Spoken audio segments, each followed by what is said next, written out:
ओम नमः श्री यतिराजाय विवेकानंद सूरये सच्चित सुख स्वरूपाय स्वामिने तापहारिणे। এখন বেশ আনন্দের দিন। দেখুন, স্বামীজির কৃপায় আমরা সমবেত হয়েছি, আর এর মধ্যে 150 জন এসে গেছেন। আর পাঠের মাঝখানে টিরিং টিরিং করে বাজনা বাজবে না, এটা একটা খুব ভালো জিনিস। আমরা শেষ এই বিষয়টা নিয়ে পড়াশোনা করেছিলাম ফেব্রুয়ারি মাসে, তাই মনে হলো এই সিরিয়ালের মধ্যে একটা রিক্যাপ করে দিলে ভালো। আমরা পড়ছিলাম স্বামী শুভানন্দজির জীবনে।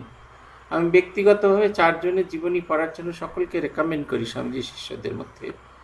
শুভানন্দজি চারুবাবু, অচলানন্দজি কেদার বাবা, স্বামী কল্যাণানন্দজি এবং স্বামী নিশ্চয়ানন্দজি। ঠাকুর বলেছিলেন শিবজ্ঞানে জীবসেবা। সেই শিবজ্ঞানে জীবসেবা যারা শুধু করেননি, যারা করে দেখিয়েছেন যে এইভাবে করলে মুক্তি পাওয়া যায়, তার মধ্যে অন্যতম হলেন আমাদের এই চারুবাবু শুভানন্দজি মহারাজ। আপনারা যদি ওনার ছবি দেখেন, দেখবেন মনে হবে সামান্যতম উত্তেজনা এনার বোধহয় শরীরে মনে কোনোদিন কখনো আসেনি। এত শান্ত মানুষ তিনি। এই কাশী সেবাশ্রম সংঘ যার উদ্যোগে, যার নেতৃত্বে এই প্রতিষ্ঠিত হয়েছিল, উনি তাদের মধ্যে অন্যতম। কাশী সেবাশ্রম, তার আগেই প্রতিষ্ঠা হয়ে গেছিল কনকল সেবাশ্রম। তারিখটা ছিল 1900 সালের 12ই জুন। সেবারের উদ্বোধন পত্রিকায় চারুচন্দ্র দেখলেন যে একটি কবিতা প্রকাশিত হয়েছে। স্বামীজি লিখছেন, ব্রহ্ম হতে কীট পরমাণু সর্বভূতে সেই প্রেমময়, মন প্রাণ শরীর অর্পণ করো সখে এসবার পায়, বহুরূপে সম্মুখে ছাড়ি কোথা খুঁজিছ ঈশ্বর, জীবে প্রেম করে যেইজন সেইজন সেবিছে ঈশ্বর। এই কবিতার প্রতি ছত্র চারুচন্দ্রের জীবনে এক মহাবিপ্লব আনয়ন করল। তিনি এত রোমাঞ্চিত হলেন, তার মনে হলো এই আনন্দ শুধু একা একা ভোগ করার নয়, এই আনন্দ সকলের মধ্যে ভাগ করে নেবার জিনিস। তাই যেন তিনি একেবারে ভাগ করে নিতে চাইলেন তার আনন্দ। তিনি ছুটতে ছুটতে গেলেন তাঁরই এক বন্ধু, এই যামিনী রঞ্জন মজুমদার। যামিনী রঞ্জন মজুমদার তখন এই পালন করছেন, কাশীতে আধ্যাত্মিক জীবনযাপন করছেন, জপ ধ্যান, গঙ্গা স্নান, পড়াশোনা, এইসবের ভিতরেই তিনি আছেন। তিনি তার বাইরে আর কিছুতেই কোনোভাবেই যেতে চান না। তিনি তারই মধ্যে ডুবে আছেন। আর সেই কারণে তিনি আর অন্য কোনো দিকে যান না। ঘর বন্ধ করে সন্ধ্যেবেলায় তিনি যখন জব করছিলেন, তাকে জাগালেন, আমাদের জাগালেন চারুবাবু। বললেন, শোনো যামিনী, স্বামীজি বলছেন ঈশ্বর বা ব্রহ্ম এ জগতে প্রত্যেক জীবের মধ্যেই শিব অধিষ্ঠান করছেন, সর্বভূতেশ ব্রহ্ম রয়েছেন। এই ভাবটি জাগিয়ে তোলাই সকল ধর্মের, সকল সাধনা, সকল কর্মের সার কথা। আজ স্বামীজি আমাদের এই কথা বুঝিয়ে দিলেন। এইভাবে অনুপ্রাণিত হয়ে ব্যক্তিগত জীবনকে উন্নত ও শক্তিসম্পন্ন করাই শ্রেষ্ঠ ধর্ম সাধনা। আপনাদের মনে আছে কিনা জানি না, শিকাগো সেন্টিনারি যখন হয়েছিল, তারও আগে 1994 সালে, 1984 সালে একটা কিছু একটা হয়েছিল। 85-তে ওই স্বামীজির ন্যাশনাল ইউথ ইয়ার হিসেবে, জাতীয় যুব হিসেবে ঘোষণা করা হয়েছিল 1984 সালটাকে। এবং সারা ভারতবর্ষ জুড়ে বহু জায়গায় স্বামীজিকে নিয়ে এরকম ব্যাপক অর্থে চর্চা এর আগে কখনো দেখিনি। স্বামী বিবেকানন্দকে নিয়ে যেন দেশ মেতে আছে। 1993 এবং 94 সালে শিকাগো সেন্টিনারি দেখেছি। তখন 94 সালে আমি মঠে এসে গেছি, কিন্তু 93 সালে বাইরে থেকে দেখেছি। জনপ্লাবন, নেতাজি ইন্ডোর স্টেডিয়ামে সে অনুষ্ঠান হচ্ছে, এবারে জনপ্লাবন, মানুষ যেন এবারে দলে দলে ছুটছে সেইখানে। তার অনেক পরে 2013 সালে স্বামী বিবেকানন্দের 60 150 বছর উৎসব পালন হচ্ছে। তখন মঠের এই উৎসব কমিটির সঙ্গে আমরা ছিলাম। স্বামীজির এই এক একটি কথা যে কীরকম স্ফুলিঙ্গের মতো মানুষকে বদল করে দেয়, এক একটি কথা কীরকমভাবে পরিবর্তন করে দেয়, আমরা দেখেছি। কত ছেলেকে সাধু হতে দেখেছি, শুধুমাত্র তারা এইসব উৎসবে এসেছে, তারা উৎসবে সব প্ল্যাকার্ড ট্যাকার্ড দেখেছে, আলোচনা শুনেছে, তাই শুনে তাদের মনে হয়েছিল যে ছেড়ে যাওয়া, এই আর সংসারে ফিরে যাওয়াটা উচিত হবে না। 1985 সালের যে যুব উৎসব হয়েছিল, সেই যুব উৎসবে একটা অদ্ভুত কাণ্ড ঘটেছিল। এই যুব উৎসবে কর্ণাটক থেকে 72 জন কিশোর এসেছিলেন, যুবক অল্প বয়সী ছেলে এসেছিলেন এই যুব উৎসব অ্যাটেন্ড করতে। একটা গোটা ট্রেনের একটা গোটা কম্পার্টমেন্ট ভাড়া করে এসেছিলেন এবং এর মধ্যে থেকে অনেকে সাধু হয়েছিলেন পরবর্তীকালে। তাদের মধ্যে খুব সেরা বিখ্যাত সাধু স্তরেও অনেকে উঠেছেন। আমাদের এখন যিনি মাইসোর কেন্দ্রের অধ্যক্ষ আছেন, মুক্তি রূপানন্দজি, মুক্তি ভুলে যাচ্ছি নামটা, উনি ছিলেন। তারপরে আমাদের এখন যিনি অ্যাসিস্ট্যান্ট সেক্রেটারি আছেন সত্যেশ আনন্দজি, পনামপেট কেন্দ্রের অধ্যক্ষ মুকুন্দ মহারাজ, এরা সবাই বোধেশ্বর রূপানন্দ, এরা সবাই ছিলেন সেই সময়। তারা এসেছিলেন ছাত্র হয়ে এবং তাদের মনের ওপর এমন ছাপ পড়েছিল, তারা মনে করেছিলেন যে জীবনটা যদি আত্মশ্রদ্ধানন্দজি, তারা মনে করেছিলেন এই জীবনটা শুধুমাত্র স্বামীজির জন্য উৎসর্গ করতে হবে। আগে পরে ধীরে ধীরে প্রত্যেকেই লেখাপড়া শেষ করে স্বামীজির কাছে এসেছিলেন। বলছেন এইটি যখন বলা হলো, তখন এই কবিতাটি যখন আবৃত্তি করা হচ্ছে, তখন যামিনী রঞ্জনের শিরায় শিরায় এই যেন স্বামী বিবেকানন্দ ভাবটি জাগছে। কি হলো, প্রভাবটা কি হলো? পরের দিন সকালে যামিনী রঞ্জন যেরকম গঙ্গা স্নান করতে যান, সেই রকম গঙ্গা স্নান করতে গিয়ে দেখলেন যে একজন ভদ্রমহিলা, তিনি সেই মলমূত্রে একেবারে ডুবে আছেন, তার মধ্যে পড়ে আছেন, তাকে কেউ দেখছেন না। যামিনী রঞ্জন যাচ্ছিলেন গঙ্গা স্নান করতে, তা না করে তাকে কোলে করে তুলে একটা জায়গায় সরিয়ে সেই মলমূত্র পরিষ্কার করা হলো। মহিলার গা থেকে সেই কাপড় দিয়ে ধীরে ধীরে মলমূত্র পরিষ্কার করলেন। তারপরে তাকে কিছু খেতে দেবেন। ভালো ঘরের ছেলে, তার কি অদ্ভুত অবস্থা, তিনি রাস্তায় হাত পেতে ভিক্ষা করা শুরু করলেন। এই হাত পেতে ভিক্ষা করে তিনি কয়েকটি পয়সা জোগাড় করলেন, তাই দিয়ে গরম দুধ কিনে নিয়ে এসে সেই মহিলাকে খাওয়ালেন। তারপরে মহিলাকে সঙ্গে করে নিজেরাই চাঁদা তুলে সে ভেলুপুরার হাসপাতালে সেখানে ভর্তি করলেন। শুধু ভর্তি করলেন না, ঔষধপত্রাদি দিয়ে সেই মহিলাকে সুস্থ করলেন। তারিখটা ছিল 1900 সালের 13ই জুন। সেই দিনই আনুষ্ঠানিকভাবে কাশী সেবাশ্রম সঙ্গে প্রতিষ্ঠা হলেন। এরপরে এদের ভেতরে সেই সেবা ভাবটি যেন আগুনের মধ্যে জেগে উঠল। এই চারুচন্দ্র এবং তার বন্ধু মহল, তারা সবাই এরপর থেকে এলাকা ঘুরে ঘুরে আর্ত দিন পীড়িত মানুষদেরকে খুঁজে নিয়ে এসে নারায়ণ জ্ঞানের সেবা করতেন। এবং এই করতে করতে তারা মনে করলেন একটি সংস্থা তৈরি করা উচিত, যেটির নাম তারা রাখলেন অনাথ আশ্রম বা poor men's relief association. Poor men's relief association এটাই অফিসিয়াল নেম ছিল। এই 1900 সালের সেপ্টেম্বর মাসে তারা মাসিক 5 টাকা ভাড়ায়, আগে তাদের কোনো জায়গা ছিল না, আগে চারুচন্দ্রের বাসভবনই ছিল তাদের অফিস, এই শেষকালে 5 টাকা ভাড়ায় একটি ঘর ভাড়া করলেন। 32x82 জঙ্গম বাটির কাছে একটা ঘর ভাড়া করলেন এবং সেখানেই তাদের কাজ শুরু করলেন। কাজ ধীরে ধীরে এত বাড়তে থাকলো যে প্রথমে কাশী দশাশ্বমেধ ঘাটের কাছে থাকলো, তারপরে রামপুরায় সেটি স্থানান্তরিত হলো।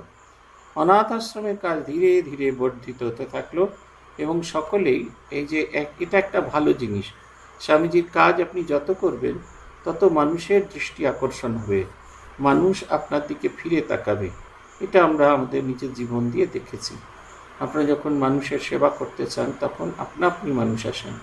এই যে আমরা এই যে কাপড়ের জন্য বিজ্ঞাপন দিয়েছি, একদিনে এরা বলছেন ঝড়ের মতো টাকা ঢুকেছেন।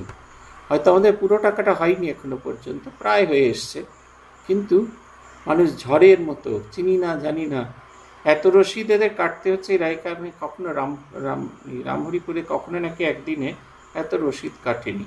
আমাদের দম নিতে নিতেই কষ্ট শুরু হয়ে গেল। ঠিক এই সময় 1902 সালের ফেব্রুয়ারি মাসে ওকাকুরাকে নিয়ে স্বামী বিবেকানন্দ কাশীতে এসে উপস্থিত হলেন। ততদিনে তাদের সাথে ভাব হয়ে গেছিল। এইসব অল্প বয়সী ছেলেদের সঙ্গে মূলত যার ভাব হতো, যিনি যোগাযোগ রক্ষা করতেন, যিনি উৎসাহ দিতেন, তিনি হলেন স্বামী নিরঞ্জনানন্দজি।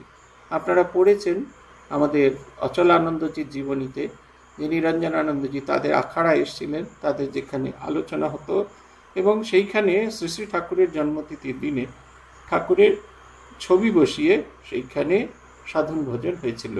তারা সবাই সেইখানে সাধন ভজন করেছিলেন এবং সেইভাবেই শুরু হয়েছিল।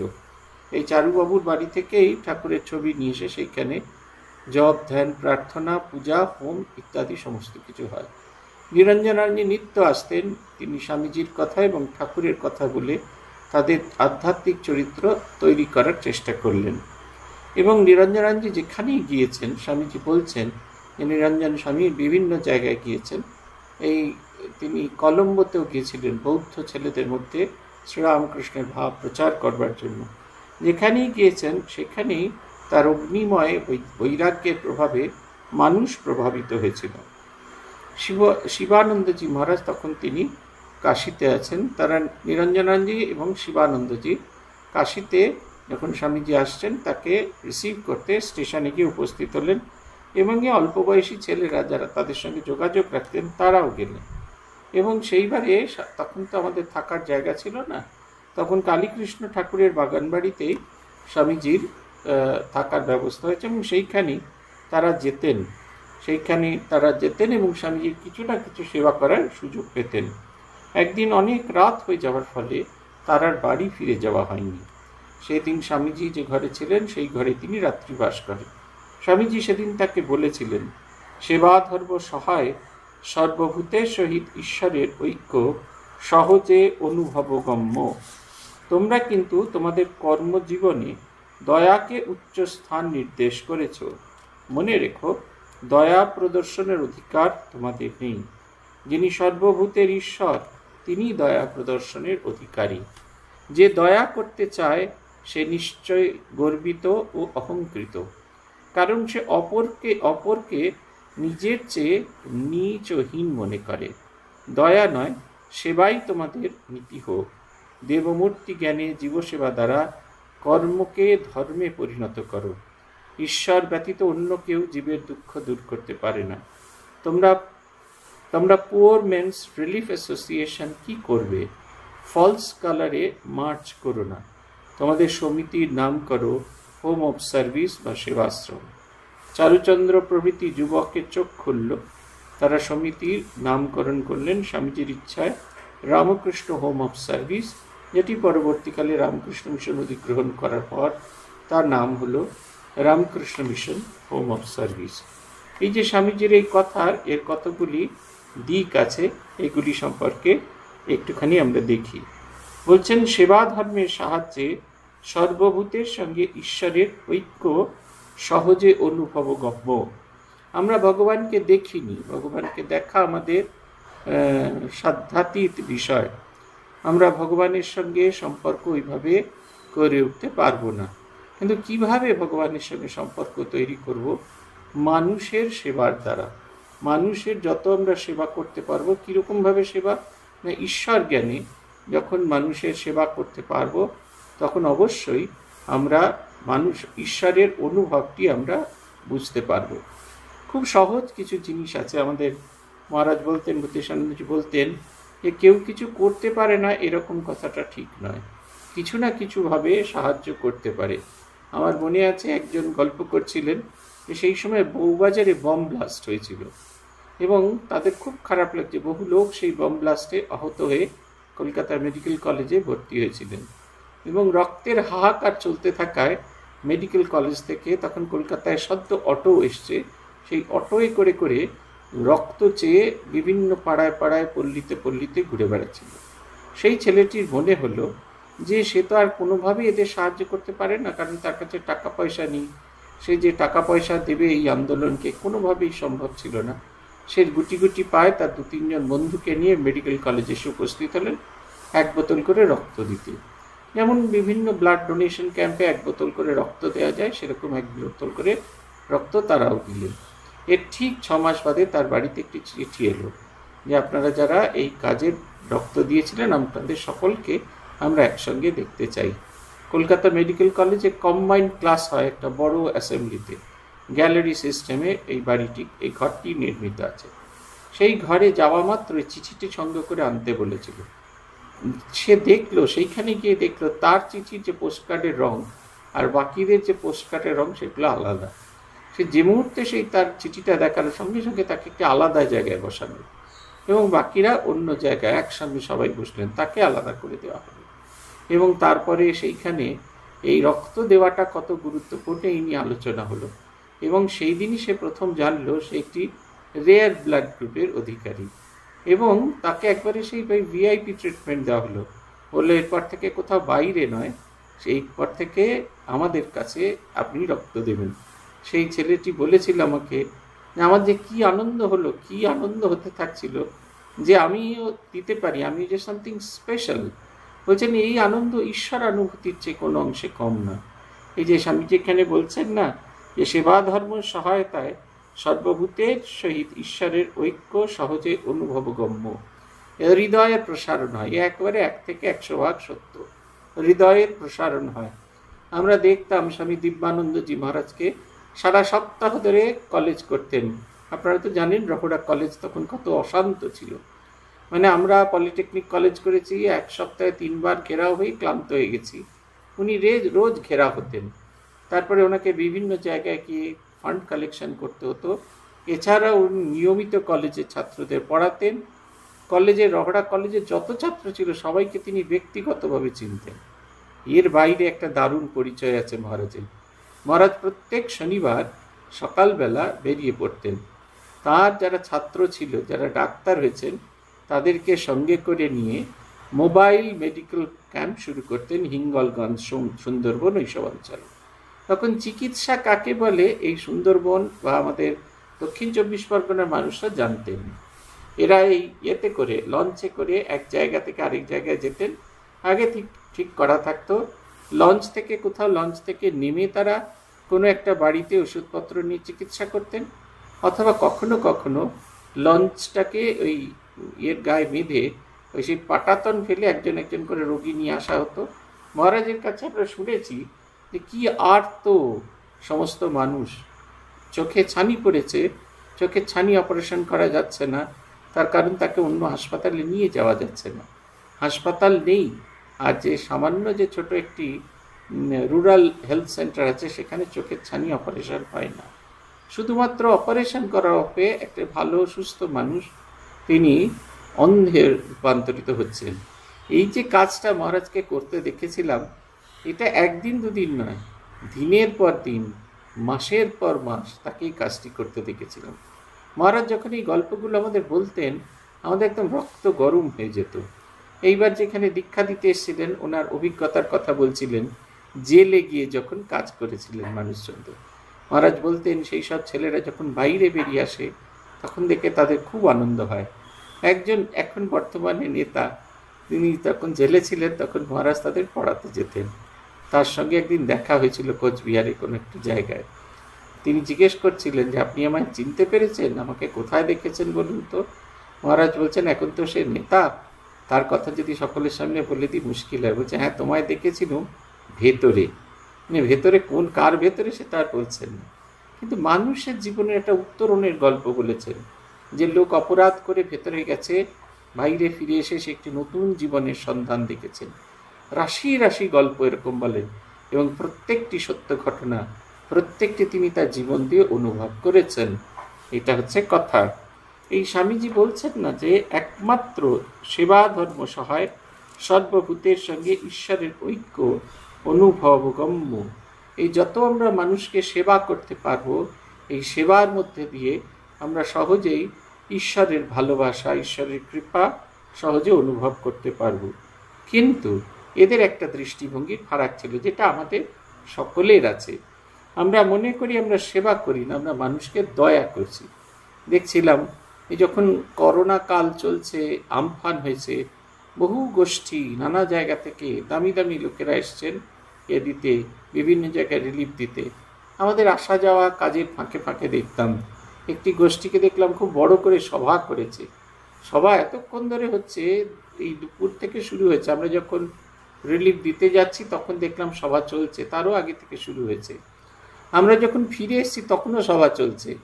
আর সেই লোকগুলো যারা ওই খাবার দাবার নেবে বলে এসেছিল, তারা একটা সময় সবাই দাঁড়িয়ে থাকতে থাকতে আর না পেরে রাস্তার উপরই সবাই বসে পড়েছে। এই কারণে আমাদের এই যখন আমরা তো ম্যাজিক ভ্যান, ওই মেশিন ভ্যান, তার উপরে করে যেতাম, ওগুলো খুব স্পিডে যায়, যেখানে রাস্তা করার জন্য আমরা নেমে ওই লোকগুলোকে তুলতে যে বলছে বাবু আর উঠে দাঁড়াতে পারছি না, সেই দুপুর থেকে এসে বাবুদের কথা শুনছি, কখন যে জিনিসপত্র দেবে তার কোনো ঠিক নেই, এমন জানলে তোমাদের কাছ থেকে নিয়ে নিলাম। আমরা যখন মানে দুপুরবেলায় গিয়েছি, বেরোচ্ছি, তখন তাদের সভা চলছে। আর যখন আমরা তাদের পেরিয়ে যাচ্ছি তখনও তাদের সভা চলছে, সবাই এসে সেবা ধর্মের কথা বলছেন, কীরকমভাবে তারা সেবা করবে, নানা রকমের পদ্ধতির কথা বলছেন, কিন্তু কেউ সেবা করছেন না। এটার কারণ হচ্ছে, স্বামীজি ভারী সুন্দর বলছেন, যিনি সর্বভূতে ঈশ্বর তিনি দয়া প্রদর্শনের অধিকারী। আমরা ভুলে যাই আমরা দয়া করবার কেউ নয়। আমরা যারা দয়া করতে চাই তারা আমরা গর্বিত এবং অহংকৃত। আমরা তোমাদের সেবা করছি কারণ সে অপরকে নিজের চেয়ে ছোট বা হীন জ্ঞান করে। আমরা যখন অন্যদের হীন জ্ঞানকে, আপনার দেওয়া দেখলেই বোঝা যাবে, এমনি করে হাত বাড়িয়ে একটা হাত তুলে এমনি করে দিয়ে দিচ্ছে, যা যা যা দিয়েছে তা দিয়ে পরে আর কিছু দেবো না, কথা যা বলে না তার থেকে এবার খুব হাড়ে হাড়ে বোঝা যায়। একটা অধ্যাপকের দল এসেছিল, বস্তা বস্তা পুরনো জামা কাপড়, আমাকে বলছেন জানেন তো একদম নতুনের মতো। তা আমার তো খুব ঠোঁট কাটা, আমি বললাম নতুনের মতোই যদি হবে তাহলে আপনারা পড়ছেন না কেন, কেন এদের দিচ্ছেন? নতুনের মতো জামা কাপড় তারা দিচ্ছিলেন, আর দিচ্ছিলেন খাবার দাবার, আর একটা প্যাকেটে করে 5টা করে নিউট্রেলার বড়ি। আমি মনে মনে ভাবছি 5টা বড়ি কার মুখে দেওয়া হবে? এই যে ভাবনা চিন্তাটা, আমি সেবা করছি, যথেষ্ট করছি। আবার কখনো কখনো কাউকে দেখেছি একবারে উজাড় করে সেবা করতে। একবার মেদিনীপুরের একটা অঞ্চলে, সেইখানে প্রচণ্ড বন্যা হয়েছিল, প্রায় 4 দিন ধরে জল আটকে ছিল কেশপুরে। আমরা তখন নরেন্দ্রপুরে আছি। একদল এসেছিলেন তাদের একটা কিছু অনুষ্ঠানে উদ্বোধন করাতে। আমি বললাম আপনাদের অনুষ্ঠানে উদ্বোধন করতে যাব, কিন্তু আপনাদের ওখানে যে হাউজিং কমপ্লেক্স আছে তাদের মধ্যে অনেকেই হাউজিং কমপ্লেক্স থাকে, ওই হাউজিং কমপ্লেক্স থেকে আমাকে কতগুলো জিনিস দিতে হবে। কী দিতে হবে? খাবার দাবার দিতে হবে, শুকনো খাবার দিতে হবে, আর কিছু পুরনো জামা কাপড় দেবেন। পরের দিন তারা সেই বস্তা বস্তা খাবার নিয়ে এলেন, বাড়ি বাড়ি ঘুরে তারা চেষ্টা করলেন। সবার কাছ থেকে 1 প্যাকেট করে মুড়ি নিয়ে এসেছিলেন, 2 বস্তা শুধু মুড়ি এনেছিলেন, মুড়ি, চিড়ে, বিস্কুট, পাউরুটি, যা পেরেছেন সমস্ত শুকনো খাবার নিয়ে এসছেন। আর বস্তা বস্তা সকলের কাছ থেকে ভিক্ষা করে নিয়ে এসছেন পুরনো জামা কাপড়। ওরা যখন এগুলো দিচ্ছেন তখনই কেশপুর থেকে ওরা এসেছিলেন, কিছু যদি আমরা কোনো সাহায্য করতে পারি। আমরা বললাম তোমাদের গাড়ি যেমন নিয়ে এসছে এগিয়ে নিয়ে এসে এগুলো সব তুলে রওনা দাও। মানুষকে কত রকমের সেবা তারা করতে পারে। এটা হচ্ছে তখনই যখন আমরা নিজেদের গর্বিত অহংকৃত মনে করব না, একমাত্র সেই সময়তেই আমরা যদি সেইভাবে সেবা করি তাহলে হবে। স্বামীজি বলছেন, দেবমূর্তি জ্ঞানে জীবসেবা দ্বারা কর্মকে ধর্মে পরিণত করো। ধর্ম পরিণত কর মানে নিজের একটা কোয়ালিটি তৈরি করো, যার দ্বারা তুমি নিজের সোজা হয়ে দাঁড়াতে পারো। আমরা যতক্ষণ না পর্যন্ত কর্মকে দেবমূর্তি জ্ঞানে জীবসেবাকে একটা সেবার অঙ্গ, দেবতার সেবা হিসেবে না গণ্য করতে পারছি, ততক্ষণ পর্যন্ত হবে না। আমরা পূজনীয় স্বামী স্মরণানন্দজির সঙ্গে এক জায়গায় গিয়েছিলাম, সেখানে ক্যাটারেক্ট সার্জারি হচ্ছে, এবং ক্যাটারেক্ট সার্জারির পরে স্মরণানন্দজি গিয়েছিলেন। ক্যাটারেক্ট সার্জারি আগে হয়ে গেছে, স্মরণানন্দজি গিয়েছিলেন তাদেরকে সব ছানির পরে নতুন চশমা দেবেন বলে। যিনি অ্যানাউন্স করছেন খুব একেবারে মাখো মাখো গলায় বলছেন যে এখন রামকৃষ্ণ মঠ মিশনের সাধারণ সম্পাদক স্বামী স্মরণানন্দজি, আমি ঠিক যে টোনে বলছি ঠিক এই টোনে, সাধারণ সম্পাদক স্বামী স্মরণানন্দজি এসেছেন সুদূর বেলুন মঠ থেকে। এমনভাবে স্মরণানন্দজি গাড়িতে যেতে যেতে বলছে, এমন করে সুদূর বলছে মনে হচ্ছে আমি পৃথিবীর অন্য প্রান্ত থেকে উড়ে এসেছি। সুদূর বেলুন মঠ থেকে তার সমস্ত কাণ্ড কর্ম সরিয়ে আমাদের রঘিনারায়ণদের চোখে একটু করে আলো দেখাবেন বলে। মহারাজ খুব বিরক্ত হতেন এরকম ফ্লাওয়ারিং ওয়ার্ড কেউ বললে। আমরা চুপ করে বসে বসে শুনছি। তিনি বলছেন, রঘিনারায়ণ আজিনা বিবি, রঘিনারায়ণ আজিনা বিবি, মাইক্রোফোন খোলা আছে, মিষ্টি করে মিহি গলায় বলছে। তারপরে খুব রেগে গিয়ে আজিনা বিবিটাকে নিয়ে আয় না, আর তারপর আজিনা বিবিকে নিয়ে আসা হলো। তখন তিনি বললেন, রঘিনারায়ণ আজিনা বিবি এখন স্টেজে উঠছেন, মহারাজ তার চোখে আলো দেবেন। আমরা সমস্ত রাস্তা হাসতে হাসতে এসেছিলাম মহারাজকে গল্প করতে হতো, কিরম রঘিনারায়ণ আজিনা বিবির চোখে আপনি দৃষ্টি দিলেন। মহারাজ খুব বিরক্ত। এই যে আমাদের এই আচরণগুলো জানেন তো, এগুলো খুব পরিষ্কার করে বুঝিয়ে দেয় আমরা ঠিক সেবা করতে চাই না, আমরা দয়া করতে চাই। স্বামীজি সেইটি বারণ করছেন, বলছেন এই যে তোমাদের পুয়ার ম্যানস রিলিফ কি করবে, গরিব মানুষ এসে, আরে আমি তো গরিব, আমরা কি করছি, আমরা তো ভিক্ষা করে নিয়ে আসছি, ভিক্ষা করে মানুষের কাছে হাত পেতেই নিয়ে আসছি, আমি কাকে দয়া করব? আমি তো ভিখারি, ভিখারি কখনো ভিখারিকে দয়া করতে পারে? যদি ভিক্ষা কৃপা যদি কারুর করার অধিকার থাকে সে একমাত্র ভগবানের, তিনি ছাড়া কেউ কৃপা করতে পারেন না। তাই বলছেন ফলস কালার্সে মাছ করো না, অন্য রং ফালতু মানে বেদাগ জিনিসে কখনো যেও না, তুমি সেবা করবার চেষ্টা করো। তোমাদের সংস্থার নাম হোক পুয়ার মেন্স রিলিফ অ্যাসোসিয়েশন বদলে home of service, Ramakrishna home of service, তারপরে Ramakrishna mission home of service. Swami Shivanandaji Charuchandra এবং একটি বন্ধুর জন্য স্বামীজির কাছে প্রার্থনা করলেন এবং তিনি কৃপা করে কাশীতে সবাইকে মন্ত্র দীক্ষা করলেন। চারুচন্দ্র এই দীক্ষা পেলেন এবং কাশীর ত্যাগের আগে কাশী সেবাশ্রমের সাহায্যার্থে স্বামীজি একটি অ্যাপিল লিখেছিলেন। সেই অ্যাপিলটি খুব গুরুত্বপূর্ণ। এটা একটা রামকৃষ্ণ মঠ মিশনের একটি ঐতিহাসিক দলিল। আমরা জানি না শেষ করতে পারবো কিনা, কিন্তু অ্যাপিলটি আমরা পড়ছি। এই অ্যাপিলের বাংলা অনুবাদ করা হয়েছে। এটা কমপ্লিট ওয়ার্কসের 5 নম্বর খণ্ড, ইংরেজির কমপ্লিট ওয়ার্কসের অরিজিনালটা পাবেন আপনারা। বলছেন, প্রিয়, ইহার সহিত শ্রী কাশী রামকৃষ্ণ সেবাশ্রমের গত বছর একটি কার্য বিবরণী পাঠাচ্ছি। এই পুণ্য তীর্থে যে সকল ব্যক্তি, সাধারণত বৃদ্ধ নরনারী, দুর্দশাগ্রস্ত হইয়া পড়েন, তাহাদের দুঃখ মোচনের জন্য আমরা যে সামান্য চেষ্টা করিতে পারিয়াছি তার সংক্ষিপ্ত বিবরণী ইহাতে পাইবেন। আবার কার মাইক্রোফোন খুলে গেল? তারপরে বলছেন, বর্তমান শিক্ষার জাগরণ ও জনমতের অভ্যুত্থানের দিনে হিন্দু তীর্থসমূহ তাহাদের বর্তমান অবস্থা ও কর্মপদ্ধতি সমালোচকের তীক্ষ্ণ দৃষ্টি এড়াইতে পারে নাই। এই তীর্থ হিন্দুদিগের নিকট পবিত্রতম, তাই এর সমালোচনাও কঠোরতম। অন্যান্য তীর্থস্থানগুলিতে লোক পাপ মোচনের উদ্দেশ্যে যায়, সেজন্য সেগুলির সহিত তাহাদের সম্পর্ক সাময়িক, মাত্র কয়েকদিনের জন্য। কিন্তু আর্য সভ্যতার এই প্রাচীন ও সজীব ধর্মীয় নগরী, এই নগরে বৃদ্ধ জরাগ্রস্ত নরনারীগণ বিশ্বনাথ মন্দিরের ছায়াতলে বসিয়া ধীরে ধীরে মৃত্যুবরণ করিতে যাহাতে চরম মোক্ষ লাভ করিতে পারে, সেই জন্য দিনের পর দিন প্রতীক্ষা থাকেন। কাশীর সঙ্গে অন্যান্য জায়গার এটা হচ্ছে মেজর পার্থক্য। কাশীতে মানুষ মৃত্যুর প্রতীক্ষা করেন। কেমন সে মৃত্যু? মোক্ষ, যে মৃত্যুর ফলে আর কোনো দিন ফিরে আসবে না, যে আর কখনোই জাগতিক পৃথিবীতে বা জন্ম মৃত্যুর এই চক্রের ভেতরে তাদের আর ফিরে আসতে হবে না। বলছেন, ইহা ছাড়াও যাহারা জগদ্ধিতায় সর্বত্যাগী হইয়াছেন, তাহাদের আত্মীয় স্বজন ও শৈশবের সকল সম্পর্ক হইতে চিরতরে বিচ্ছিন্ন হইয়াছেন, তাহারাও এই শহরে বাস করেন। মানুষের সাধারণ নিয়তি, দৈহিক রোগাদির দ্বারা তাহারাও আক্রান্ত হন। শহরের ব্যবস্থাপনায় হয়তো কিছু ত্রুটি আছে। পুরোহিত বর্গের উপর সাধারণত যে সকল কঠোর সমালোচনা বর্ষিত হয়, হয়তো তাহাও সত্য, তথাপি ভুলিলে চলিবে না। জনসাধারণ যেমন, পুরোহিত তেমন।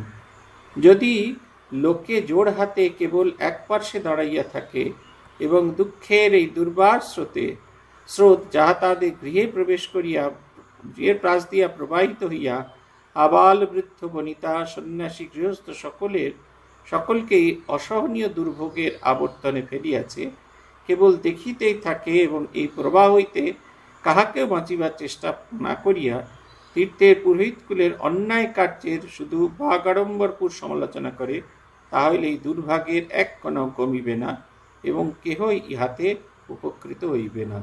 স্বামীজির এই চিঠির সঙ্গে আপনারা খুব মিল খুঁজে পাবেন আরেকটি চিঠি, স্বামী অখণ্ডানন্দজির লেখা প্রমোদা দাস মিত্রকে লেখা একটি চিঠিতে। সেখানে যখন এই আতুরদের নিয়ে সারগাছি সেবাশ্রম তৈরি হয়েছিল, তখন যদি কোনো আর্থিক সাহায্য করেন এই প্রার্থনা করে প্রমোদা দাস মিত্রকে একটি চিঠি লেখেন অখণ্ডানন্দজি মহারাজ। অখণ্ডানন্দজি সেই চিঠিতে প্রমোদা দাস মিত্র বলেছিলেন, এটি সন্ন্যাসীর কর্ম নয়। আপনি যে কর্ম সন্ন্যাসীর কর্ম নয়, সেই কর্ম কেন করছেন? আপনার এই সমস্ত কাজ ছেড়ে, এই নরনারায়ণ সেবা ছেড়ে দিয়ে আপনার এক্ষুনি এই ভগবত উদ্দেশ্যে চলে যাওয়া ভালো। ভারী সুন্দর একটি উত্তর লিখেছিলেন আমাদের স্বামী অখণ্ডানন্দজি। আমাদের দেশের রাজারা, জমিদাররা, তারা যদি হৃদয়ে বুকে পাথর বেঁধে বসে থাকেন এবং কঠোরভাবে মানুষের দুঃখ, মানুষের বেদনা তাদের হৃদয় এবং কানকে স্পর্শ না করে, যতদিন স্পর্শ না করবে ততদিন সন্ন্যাসীকে তার ভিক্ষার পাত্র তুলে নিয়ে এই মানুষদের পাশে এসে দাঁড়াতে হবে। বলছেন আমার ঈশ্বর আকাশে বাস করেন না, আমার ঈশ্বর এদের আর 5 জনের মাঝখানেই বাস করেন। তিনি বারবার বলছেন এদের সেবা করো, এদের মধ্যে আমি বিরাজ করছি, এদের সেবা করো, এই সেবার মধ্যে দিয়ে তোমার মুক্তির পথ নিহিত হয়ে আছে। তিনি এই কথাটি লিখেছিলেন। প্রমোদা দাস মিত্র খুব একটা সাহায্য করেননি, তাতে অখণ্ডানন্দজির কিচ্ছু হয়নি।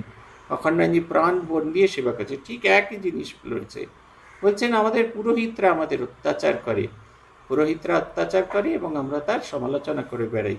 দেখুন পরিস্থিতিটা ঠিক ঘুরে গেছে অন্যদিকে। আগে পূজারীরাই, পুরোহিতরাই সমাজের নেতা ছিলেন, তারা সমাজকে পরিচালনা করতেন। এখন রাজনৈতিক নেতারা আমাদের পরিচালনা করেন। আমরা যাদের ভোট দিয়ে নিয়ে এসেছি তারা দিনের পর দিন আমাদের অত্যাচার করেন। আমরা এই ফেসবুকের ওয়ালে বিভিন্ন জায়গায় তাদের একেবারে তুলোধনা ধুনে ফেলি, কিন্তু যখন সময় আসে প্রতিবাদ করার তখন কিন্তু আমরা কিছুতেই কোনো জায়গায় তাদের প্রতিবাদ করি না। এবং তাদের প্রতিবাদ করি না বলে সেই সমস্ত মানুষের ধারণা হয়েছে whatever they are doing right, তারা ঠিক কাজ করছেন। এই দেখছিলাম এক জায়গায় একজন কাউন্সিলর, তিনি ঘুরে ঘুরে সবার কাছ থেকে খোঁজ নিচ্ছেন নালি দিয়ে জল বইছে কিনা, খোঁজ নেবার দরকার নেই, এটা তার কাজ, এবং সেইটাকে প্রচার করছে তার ফেসবুক পেজ। কি উদার হৃদয়ের, কি মানুষের জন্য করলেন, কি মানুষের জন্য সেবা করেন। মানুষের জন্য সেবা করেন না, পয়সা পান। হাত পেতে ভিক্ষা করেছিলেন আমাকে ভোট দাও, আমি যদি কাউন্সিলর হই তাহলে এই কাজগুলো করব। যখন মানুষ তাকে ভোট দিয়ে জিতিয়ে নিয়ে, সেটা তার কাজ, এর জন্য তিনি মাইনে পান, এই কাজ করার জন্য তিনি জনসমর্থন পান। কিন্তু সেটার বদলে হয়ে গেছে তিনি একদিন খুব সাজগোজ করে ফুল হাতে জামা পরে বেরিয়ে পড়ে দোকানে দোকানে 2-4 জায়গায় খোঁজ করছেন, এবং তিনি তাকে সবাই মিলে কি মানে একবারে কীরকম করছেন।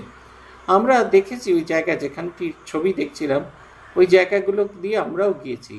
এত সরু রাস্তা, এবং সেইখানে যখন লোকে বাজার দোকান সাজায়, বাজার দোকান সাজিয়ে উঠে যাওয়ার সময় পচা কলা পাতা, তারপরে শাক সবজি, সেগুলো এরকম রাস্তার ড্রেনেতে পড়ে থাকে।